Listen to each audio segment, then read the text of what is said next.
So, solving non-exact equation using integrating factor. So, pertaining to sa first order DE, nakalimutan ko lang siyang i-discuss prior doon sa second order DE. So, di ba, if naalala nyo, in solving exact equations, yung form na exact equations, merong time na pag nag-test ka for exactness, is hindi siya mag-equal. And then, sinabi ko is, anong method yung gagamitin mo? Na either you will use integrating factor, or parable, or direct integration. So, whichever is applicable, yun yung gagawin mo. Pero dito, sa topic na ito, ang gagamitin natin is integrating factor. So, not necessarily na gagawin natin yung process ng integrating factor. Dito, kukunin lang natin yung integrating factor and then imumultiply natin siya dun sa DE para mag-gi siyang exact equation.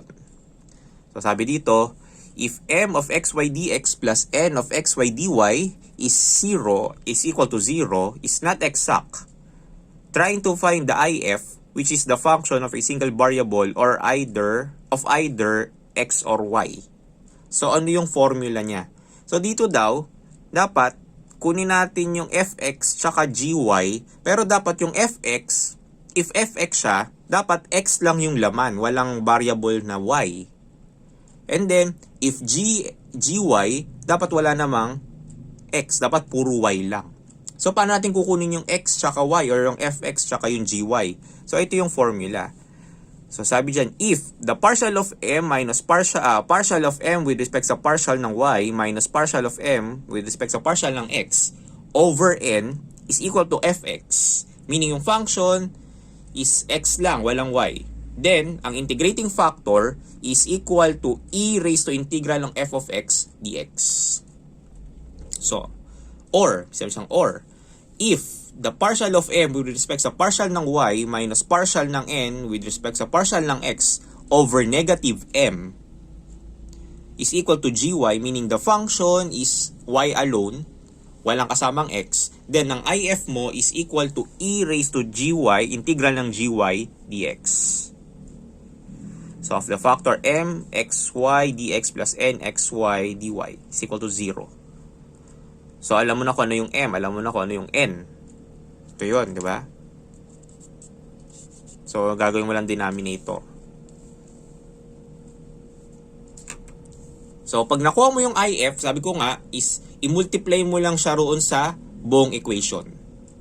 So, meron ding times na integrating factor may be found by inspection after regrouping the terms of the equation. So, minsan, hindi mo na kailangan gawin ito. Yun nga lang, ang kailangan doon is yung, tawag doon, yung algebraic skills nyo na madali kayong makapansin doon sa equation ng possible regrouping or relationship para mapasimplify yung equation. Kaya sabi dito, integrating factor may be found by inspection after regrouping the terms in the equation. So, yun yung tatlong possible way to solve non-exact equation. So, example number 1. Solve quantity x squared plus y squared plus x dx plus xy dy is equal to 0. So, kunin mo yung partial ng m with respect sa partial ng y kasi di ba yun yung test for exactness. So, ano ba yung m mo? Ito siya, di ba? With respect sa y, so constant to, 0 to, maiwan na lang is 2y. And then, xy dy, ito yung magiging n mo. So, with respect sa x, magiging lang siyang y. So, 2y is not exact. So, ang gagawin mo dyan is isolve mo na ito tsaka ito. Tignan mo kung ano yung mag-fit dyan. Kasi dito, nirekta ko na ang ginamit ko is partial ng m minus partial ng n over n. Kasi lalabas siya na 1 over x. Diba? Ang partial ng m is with respect sa y is 2y. Partial ng n with respect sa x is y. So, 2y minus y over, ano yung n mo? Ang n mo is xy. So, ito yun. So, simplifying further, magiging lang tong 1. Or magiging lang tong y. So, y over xy is 1 over x. So, yun magiging f of x mo. Walang y. Kasi tingnan nyo pag ginamit natin yung partial ng m minus partial ng n over negative m, ito yung magiging niyang sagot. So, magiging siyang y over negative x square plus y square plus x. So, walang way para pasimplify mo siya into a single variable na equation. So, hindi siya appropriate. So, yun ang unang gagawin mo sa dalawa. Test mo muna, tingnan mo yung f of x and then the g of y. So, pag nakuha mo na yung f of x or yung integrating factor, so ito na kasi, wala na siyang halong y. So, ito, erase mo lang sa integral. E-raise to integral ng 1 over x dx. So, magiging sagot sa if is equal to e ln ng x. So, e ln ng x or e raised to ln of x is simply x.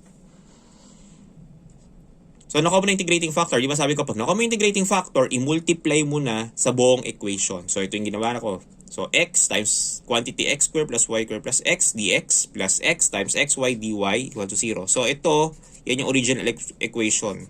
Itong dalawang x na to, multiply ko lang yung if. Ito yung if. So, doing so ito yung magiging mong m, ito yung magiging mong n. So, partial nito, partial ng m with respect sa y is equal to 2xy. So, ito lang siya, di ba? 2xy. And then, ang partial ng n with respect sa x. So, ito siya. With respect sa x, magiging 2xy. So, parehas. Meaning exact. So, pag exact na equation, pwede mo nang gawin yung process ng exact equation. Na kunin mo yung integral ng m dx and then integral ng n dy. Tapos, yung mga repeating doon is kopyahin mo lang. Huwag mong pagsasamahin. Gaya nito, nakuha natin integral ng m dx is x raised to 4 over 4. Tapos, plus x square y square over 2 plus x cube over 3 plus c. So, ito may plus c din yan. Nakalimutan ko lang ilagay. So, sa n dy integral is x square y square over 2. So, kung papansin nyo, ito tsaka ito is parehas. So, kopyahin mo lang yan. Kaya magiging DE mo, or solution to DE is x raised to 4 over 4 plus x cube over 3 plus x square y square over 2 is equal to z. So, parang singularity yung concept nito. Diba? So, ganun lang yung pag-solve. Next example is find the solution of the DE quantity 2xy minus y square plus y dx plus quantity 3x square minus 4xy plus 3x dy is equal to 0. So, obviously, pag ginawa mo yung partial ng m with respect sa y tsaka partial of n with respect to x, hindi siya exact. So, i-perform mo na yung partial ng m with respect sa partial ng y minus partial of m with respect to partial ng x divided by m or n. N or negative m rather. So, dito, since ito is parehas naman all throughout, kahit i-divide mo sa m or negative n, so ginawa ko na siya. Ang nakuha kong partial ng m minus partial ng n is negative 4x plus 2y minus 2. So, pwede mo i-factor out dyan yung 2, which is negative 2. Tapos, magiging siya 2x minus y plus 1. So, ito na yon. So, dito, nirekta ko na, ginamit ko na is negative m. Kasi, pag ginamit mo yung n, ito siya. Pag ginamit ko yung n, hindi siya masisimplify sa dun sa equation na dapat isang variable lang yung laman. So, magiging siyang 2x minus 2y plus 1 minus 6x plus 4y raised to negative 3. 4y minus 3, sorry. Over 3x square minus 4x plus 3x. So, kahit simplify mo yung numerator, magiging na siya negative 4x plus 2y minus 2 over 3x square minus 4xy plus 3x. So, kahit i-factor mo yung x dito, factor out mo yung x, hindi mo makakancel yung y sa taas. Kaya, ang pinili ko na is yung ang pinili ko na is yung partial ng m with respect sa y minus partial of n with respect sa x over negative m. So, ito siya. So, ang m mo is 2xy minus y square plus y. Tapos, lagyan mo lang ng negative. Ganyan. So, ang gawin mo sa baba is i-factor out mo yung y. So, may iwan sa loob is 2x minus y plus 1. So, makakancel yon. Kaya magiging sagot is 2 over y. So, wala ng x. Wala ng variable na x. So, yun na magiging gy and then yun magiging if mo. So, if mo is equal sa e raised to integral ng g of y dy. So, e raised to integral lang 2 dy over y, which is equal to y square. So, yung 2 is magiging power lang siya. Diba? Magiging ln of y, tapos naka-square siya. Kaya y square. So, nakuha mo yung if, so multiply mo na siya sa equation, kaya magiging exact. Na minultiply mo yung y square sa buong equation, magiging siya exact, and then performing exact equation procedure, ang makukuha mong solution is x square y cube minus xy raised to 4 plus xy cube is equal to z. So, yun yung sagot. So, yan yung solution para doon sa non-exact equations. Next topic natin is the test for linearity. So, sa test for linearity, ang aim lang natin is to determine whether the solutions, the given solutions, kasi dito, hindi natin nahanapin yung solution eh. Given yung solution, aalamin mo lang if linear siya or linearly dependent or linearly independent. So, ano bang pinagkaiba nung dalawang yon? Pag linearly dependent, yung equation, hindi, ibig sabihin, pag linearly dependent, yung mga solution is not constant multiple ng bawat isa. So, in simpler term, ganito na lang. Pagka linearly independent, ang ibig sabihin nun is nahanap mo na lahat ng solutions na given. So, ibig sabihin, lahat ng solutions na given, tama, yun na yun, nahanap mo lahat. Sila na yun, yung set na yun is yun na yun. Whereas, pag linearly dependent, so, otherwise, so, hindi mo pa nahanap lahat ng solutions. So, dito, sabi dyan, suppose c of x, c times f of x plus k times g of x is equal to 0. So, yung equation 1. If we find non-zero constants for c and r, or k, rather, sorry. So, k yan. Making equation 1 true, then the two functions are linearly dependent. Otherwise, linearly independent. So, pag may nakakarang value lang c tsaka k na non-zero, ang ibig sabihin daw nun is linearly dependent. Ngayon, pag equal to 0, or hindi siya constant, linearly independent daw. So, example number 1. So, example number 1, sabi ko dyan, f of x, so ito yung ito na yung mga solutions na. F of x is 9 cosine 2x, and then g of x mo is 2 cosine squared x minus 2 sine squared x is equal to 0.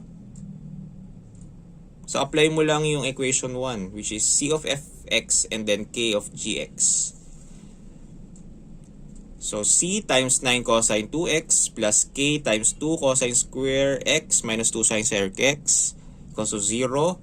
And then, simplifying further dito, so ito is trigonometric identity. So, simplifying mo lang yung further, labas mo yung 2. Magiging siya cosine squared minus sine squared x. So, ito is equal sa double angle formula na cosine 2x. So, 2k tas 9c cosine 2x is equal to 0. So, simplifying further, regrouping. So, magiging siyang 9c plus 2x times quantity cosine 2x then equal to 0, di ba? So, divide mo yung cosine 2x sa 0, magiging pa rin yung 0. Kaya, ang naging is 9c plus 2x is equal to 0. So, paano mo kukunin yung ck dyan? So, pwede ka mag-system of equation or simply trial and error. So, ano ba yung value ng c tsaka k na magsi-0 yung equation? Di ba? Ito lang siya. 1/9 tsaka negative 1/2. Or, pwede rin gamamit ka ng 2/9 tsaka k is equal to negative 1. So, pag sinubstitute mo yan, so ito trial and error yan eh. So, pag ginamit mo yan, mag-i-equal to 0 yung equation. Meaning, may value yung c tsaka k na non-zero. Ibig sabihin, linearly dependent yung mga solutions mo. So, ibig sabihin, may kulang pa dyan. Hindi pa nahanap lahat ng solution. Kulang pa yung dalawang yan for the solution of a certain DE. Example number 2. So, f of t is equal to 2t squared, then g of t is equal to t raised to 4. Ibig sabihin, ito daw yung dalawang solutions. So, substitute mo na siya kahit magbalik ka dyan sa C or K. So, C is equal, C times 2t square plus K times t raised to 4 is equal to 0. So, magiging siyang 2 times C times t square plus kt raised to 4 is equal to 0. So, ito equation mo, di ba? So, hindi mo naman ma-factor out yan para makuha yung C tsaka K. So, anong gagawin mo doon pag gaganyan na yung... So, kahit i-factor mo yung T dyan, magiging lang siyang T square times quantity 2C plus KT square. Diba? So, hindi mo makuha yung C tsaka yung K. So, dyan napapasok yung application ng first derivative, which is finding the maximum and minimum or the critical points, diba? Nakikita mo rin yung magiging intersection nila. So, apply first derivative, kaya naging siyang 4ct plus 4kt cube. So, with respect to t. And then, factor out mo yung 4. So, magiging siyang ct plus kt cube is equal to 0. So, magiging na siyang ct plus kt cube is equal to 0 kasi di-divide mo na yung 4 sa kabila, magiging 0 pa din. Kaya ito siya. And then, makuha natin value ng c is negative kt cube over t, which is negative kt square. So, yung pala yung value ng C. So, substitute mo na to dito sa original equation mo. Ito. Yung ginamitan mo ng first derivative test. So, tawag doon. Substituting the values, ang lalabas na value is negative k t raised to 4 is equal to 0. So, anong value ng k para mag-zero equation? So, considering na ang t mo is any number, magsi-zero lang yan if k is 0. So, if k is 0, ang c mo is 0 din. So, non-constant yung c tsaka k mo kasi 0. So, ibig sabihin, ang solutions are linearly independent. Meaning, yung dalawang solution na yun is yun na yung mga solution for a certain DE. Sila yung complete set ng solution for a certain DE. So yun yung first method. Gagamit tayo nito na C of x, C times f of x plus k of g of x. Yan yung first method for the test of linearity. The second method is using the Wronskian determinant. So pag sinabi natin Wronskian determinant, if the Wronskian determinant is equal to 0, then the functions are linearly dependent. Ngayon, if yung determinant naman is not equal to 0, ibig sabihin nun, linearly independent. So, halimbawa, paano ba yung paggamit ng Wronskian determinant? Kung may given sa yung dalawang solution, gagawa ka ng 2x2 matrix. Kung may given sa yung 3 solution, 3x3 matrix. And so on and so forth. Kung 5 yan, di 5x5, etc. So, solve natin yung example number 1 using Wronskian determinant. So, ito, example number 3 is using the given in number 1, which is 9 cosine 2x, and then 2 cosine squared x plus 2 sine squared x. So, di ba ito yung solutions mo? Para makagawa ka ng 2x2 matrix, kasi di ba dalawa? Sabi ko, pag dalawa yung given na solution, 2x2 matrix. So, isang layer lang yung given, di ba? So, paano ka gagawa ng pangalawang layer? Ang gagawin mo lang is to differentiate the solutions. So, differentiating 9 cosine 2x, magiging siyang negative 18 sine 2x. Tapos, ito, since may property to, di ba, magiging siyang cosine squared x minus sine squared x. So, magiging lang siyang sine 2x. Cosine 2x, yung kanina. Tapos, differentiating yun, magiging siyang negative 4 sine 2x. So, kunin mo yung determinant. Paano kunin yung determinant? Multiply mo tong 9 cosine 2x tsaka negative 4 sine 2x minus 2 cosine squared x minus 2 sine squared x times etong negative 18 sine 2x, which is ito. So, magiging daw siyang 36 cosine 2x sine 2x and then 36 cosine 2x sine 2x. So, ito, in-apply natin yung property, ha? So, hindi yan yung mismong ilalagay mo sa value. So, ano yung tip?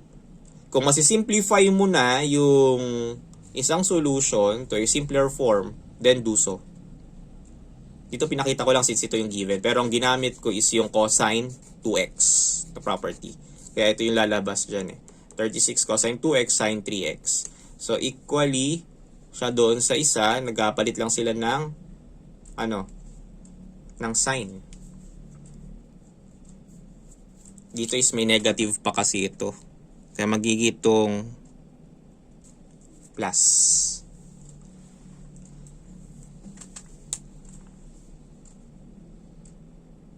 So, ang magiging Wronskian determinant mo dyan is equal to 0. Meaning, linearly dependent. So, ano ba yung sagot dito? Sa una, linearly dependent. Diba? Kasi may value yung C niya. So, dito, ganun din. Linearly dependent, pero ang Wronskian niya naman is equal to 0. Wronskian determinant. Next. Example. So, example number 4. So, solve naman natin yung pangalawa. Yung example number 2 using Wronskian. So, ang given na solutions are 2t squared tsaka t raised to 4. So, gawa ka ng 2x2 matrix by differentiating yung given solutions. So, with respect to sa variable nung solution. So, 2t squared with respect to t, magiging siyang 4t, and then t raised to 4 is magiging 4t cubed. So, kunin mo yung determinant niya. So, 4t cubed times 2t squared. So, magiging yung 8t raised to 5. Tapos ito, 4t raised to 5. So, the determinant is 8t raised to 5 minus 4t raised to 5. So, 4t raised to 5. Which is not equal to 0. Meaning, linearly independent. So, tingnan natin yung result kanina. Diba? For example, number 2. Example number 2 sa method 1. Pala siya. Dito siya. Linearly independent. Example number 2. So, pagdating natin dito, linearly independent lang, pero using Wronskian.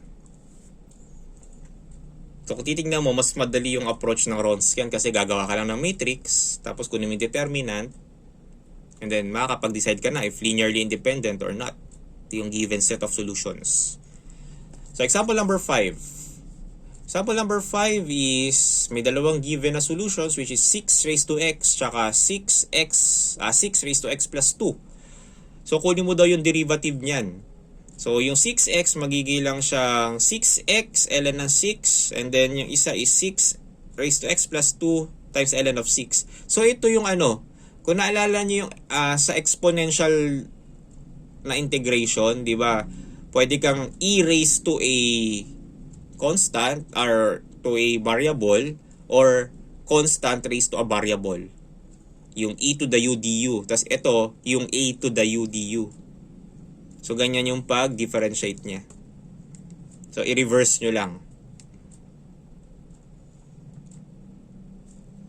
Kasi di ba ang integral ng ang integral ng 6x ln is ng au, magiging siya parang a raised to u times ln ng u. Ba? So, self-differentiating, ganyan siya. So, differentiating 6x, magiging siyang 6x ln 6, tapos yung 6x plus 2, so 6x plus 2 ln 6. So, 2 by 2 matrix na siya. Kunin mo yung determinant, so magiging determinant is 0. So, multiply mo lang ito, tsaka ito, then ito, tsaka ito. Be mindful dun sa mga exponent.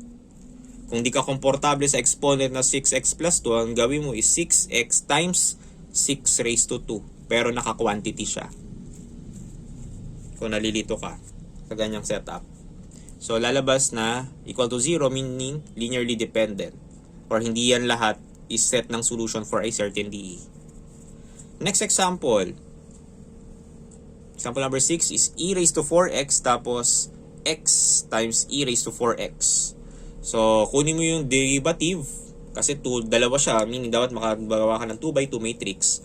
So, magiging siyang e raised to 4x. Kunin mo yung derivative niyan is 4e raised to 4x. So, madali lang. Medyo komplikado lang dyan is yung x e raised to 4x. So, ito is derivative ng product. Kaya magiging siyang 4x e raised to 4x plus e raised to 4x. So, magiging sagot is 0.